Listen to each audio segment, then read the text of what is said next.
Shalom semuanya. Dalam video ini terdapat 7 ajaran Yesus di Alkitab yang mana jika Anda sudah mengetahui dan memahami makna dari ketujuh ajaran ini, maka dipastikan pemahaman Anda tentang iman Kristen telah sangat mendalam, lebih daripada kebanyakan orang lain. Dengan kata lain, Anda telah bergerak menuju kedewasaan iman dibanding dengan kebanyakan orang. Oleh karena itu, mari kita mulai. 1. Barang siapa membenci keluarganya, ia layak jadi murid Yesus. Dari Lukas 14 ayat 26. Jikalau seorang datang kepadaku dan ia tidak membenci bapaknya, ibunya, istrinya, dan anak-anaknya, saudara-saudaranya laki-laki atau perempuan, bahkan nyawanya sendiri, ia tidak dapat menjadi muridku. Berarti Yesus mengajarkan kita untuk membenci keluarga sendiri dong? Tentu tidak. Karena bila benar demikian, tentu ini akan bertentangan sekali dengan ajaran utama Yesus, yakni kasih. Jadi kata benci di sini jangan diartikan benci secara emosi, tetapi secara pilihan, yang artinya lebih memilih. Yesus tidak meminta Anda untuk meninggalkan kasih Anda terhadap keluarga, tetapi Yesus mengajarkan Anda untuk lebih memilih atau lebih menempatkan Yesus di atas segala yang ada dalam hidup Anda, bahkan di atas dari apa yang paling berharga dalam hidup Anda. Karena hanya di dalam Yesus saja kehidupan sejati itu ditemukan. Ya, itu ternyata demi kebaikan kita, bukan demi Yesus sendiri. Yesus ingin kita menjadikannya sebagai Tuhan dan Raja di atas hidup kita, agar kita tidak terikat pada hal-hal yang salah. Sebab segala sesuatu yang ada di dunia ini, tidak satupun yang dapat memberikan jaminan kebahagiaan kita. Tidak perlu contoh terikat dengan uang, bahkan keluarga saja terkadang bisa mengecewakan kita, sehingga di akhir kebahagiaan pun tidak kita dapat, apalagi keselamatan. Maka jadikan Yesus sebagai yang terutama dalam hidup Anda. Itulah yang terbaik. Haleluya. Amin. 2. Jualah segala milik Anda, barulah Anda sempurna. Matius 19 ayat 21. Kata Yesus kepadanya, "Jikalau engkau hendak sempurna, pergilah, jualah segala milikmu dan berikanlah itu kepada orang-orang miskin, maka engkau akan beroleh harta di sorga. Kemudian datanglah kemari dan ikutlah aku." Ajaran ini bukan berarti Yesus sedang mengincar harta Anda, melainkan ini adalah ajaran terdahsyat mengenai kasih karunia yang dapat menghancurkan segala kemunafikan orang yang terlihat baik sekalipun. Jadi dalam perjumpaannya dengan penguasa muda yang sedang merasa sempurna, bahkan juga kaya, Yesus langsung segera mengenali celah dalam diri dia, yakni keterikatan pada harta benda, dan celah itu yang dapat menjadi penghalang dia untuk masuk surga. Dan benar, ketika Yesus memberi perintah, "Jualah semua yang engkau miliki," anak muda itu pergi dengan sedih. Dengan kata lain, jika ada yang bilang semua agama itu sama, mengajarkan kebaikan untuk masuk surga, maka tidak ada satupun orang yang bisa masuk surga. Karena hampir pasti tidak ada yang sanggup melakukan sebuah kebaikan tentang menjual seluruh harta yang dimiliki, lalu membagikannya ke orang yang miskin.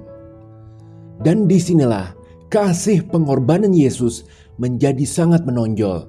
Kita yang berdosa mendapat anugerah keselamatan meskipun kita kurang cakap mengerjakan perintah Tuhan. Bahkan kita akan disempurnakan menjadi serupa dengan Yesus yang luar biasa, sampai pada akhirnya kita bisa kembali ke surga. Semua oleh karena anugerah semata. Haleluya. Amin. 3. Hamba tidak lebih dari tuannya. Bersiaplah hidup menderita seperti Yesus. Matius 10 ayat 24. Seorang murid tidak lebih daripada gurunya, atau seorang hamba daripada tuannya. Apakah mengikut Yesus harus menderita? Tidak enak dong, sedih sekali. Sejatinya, banyak dari keapesan kita atau masalah yang datang menimpa kita disebabkan oleh karena kedagingan kita sendiri. Jadi kedagingan bisa dibilang sumber penderitaan kita. Dan karena Tuhan Yesus itu mengasihi kita melalui Roh Kudus, Dia akan berusaha meredam keinginan daging kita yang adalah sumber bencana itu. Dan dalam proses itulah terkadang kita merasa sedang menderita. Sebagai gambaran, mengapa menjalankan puasa makan itu menderita? Karena kita sedang berperang dengan kedagingan kita. Ya, jadi penderitaan adalah hal yang tak terelakkan bila menjadi pengikut Yesus.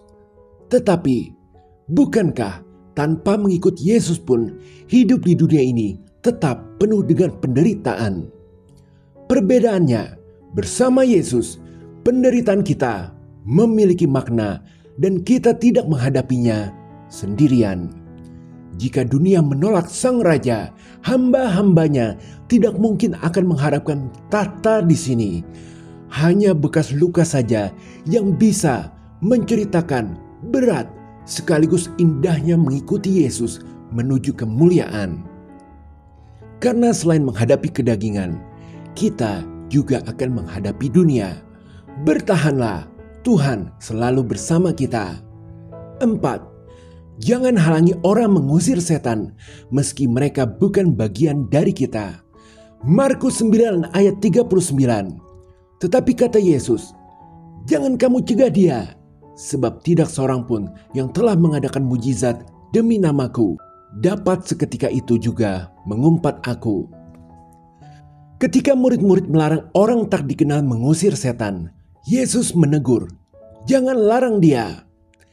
Ini adalah pelajaran toleransi antar denominasi dari Tuhan. Ternyata kuasa Tuhan tidak terbatas pada satu kelompok atau satu kelembagaan tertentu saja. Tuhan bekerja melampaui batasan yang dibuat manusia. Karena itu, kita tidak perlu lagi terjebak dalam perdebatan atau kritik antar denominasi. Yang terpenting adalah bekerja sama dalam pelayanan dengan mereka yang sungguh-sungguh hidup selaras dengan Tuhan, bukan hanya dengan mereka yang sepaham dengan kita. Sebab yang utama adalah Kristus, bukan label yang kita pakai. Haleluya, amin. 5. Janganlah Anda menyebut siapapun Bapa, karena hanya ada satu Bapamu di surga. Matius 23 ayat 9. Dan janganlah kamu menyebut siapapun Bapa di bumi ini, karena hanya satu Bapamu, yaitu Dia yang di surga. Kita masih boleh sangat menghormati tokoh di dunia ini, tetapi jangan sampai mengkultuskan atau mendewakannya, karena Yesus mengingatkan identitas kita itu sekarang adalah anaknya Tuhan, dan peran dari ayah yang sejati hanya berasal dari Tuhan. Intinya, kita tidak boleh terlalu mengidolakan pemimpin kita. Sebagai contoh, jemaat di Korintus itu sampai terpecah belah gara-gara satu kelompok terlalu mengidolakan Paulus, yang satu lagi fanatik dengan Apolos. Ya, hidup kita hanya boleh fokus kepada Yesus sebagai yang kita idolakan sekali atau yang kita fanatik sekali, karena Dialah Bapa kita yang selalu sayang dan yang sekarang sedang menuntun kita menuju surga. Jadi titik licinnya seringkali yang tidak disadari adalah saat kita memuji orang secara berlebihan, di mana kalau sedang masa proses ini bisa bikin apes, karena sesungguhnya yang Tuhan mau kita mengerti bahwa pahlawan sejati dalam hidup kita itu adalah Tuhan. Maka idolakanlah Tuhan selalu. Haleluya, amin. 6. Bukan yang sehat yang butuh tabib.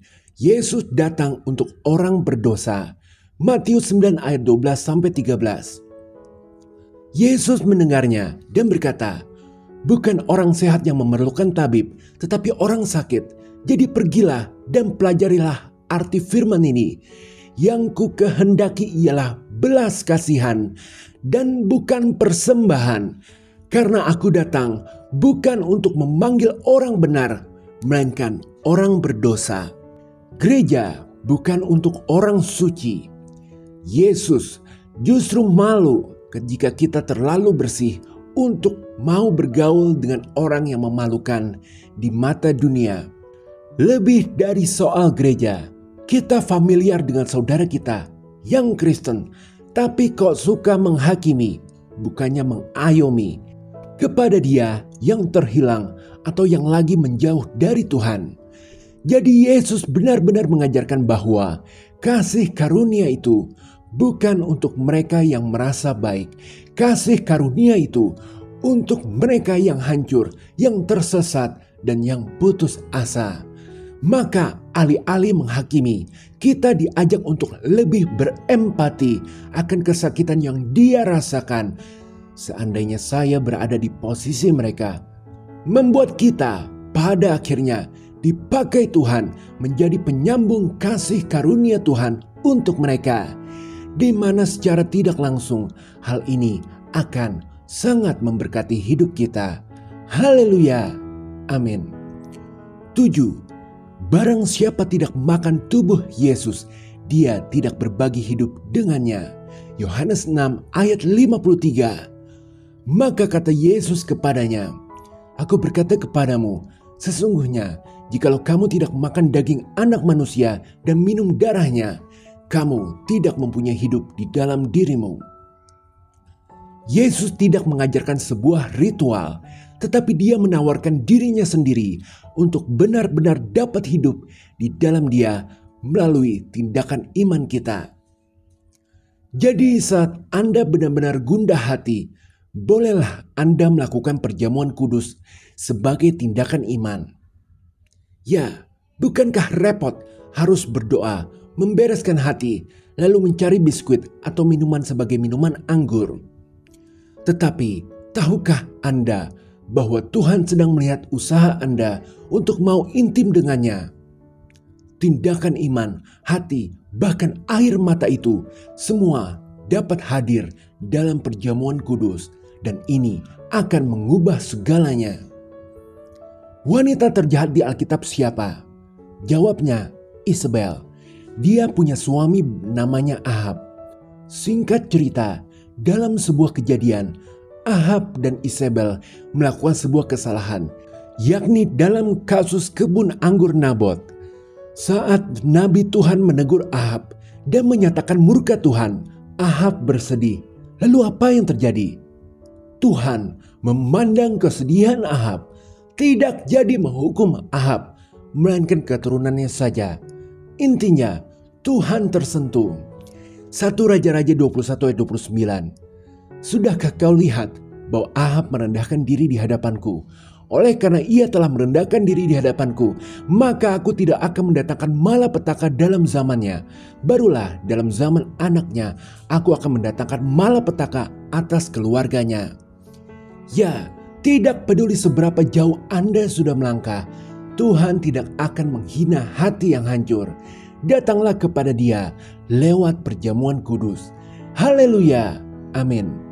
Sebagai pengingat, pada dasarnya ketujuh ayat ini merupakan bagian dari ajaran-ajaran Yesus yang sangat mendalam dan memiliki kuasa untuk mengubahkan kita.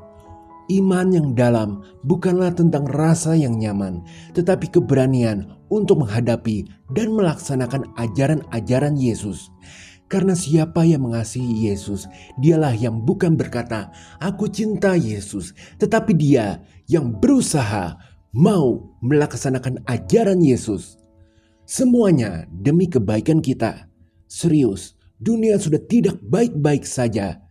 Tapi Tuhan Yesuslah gunung batu perlindungan kita.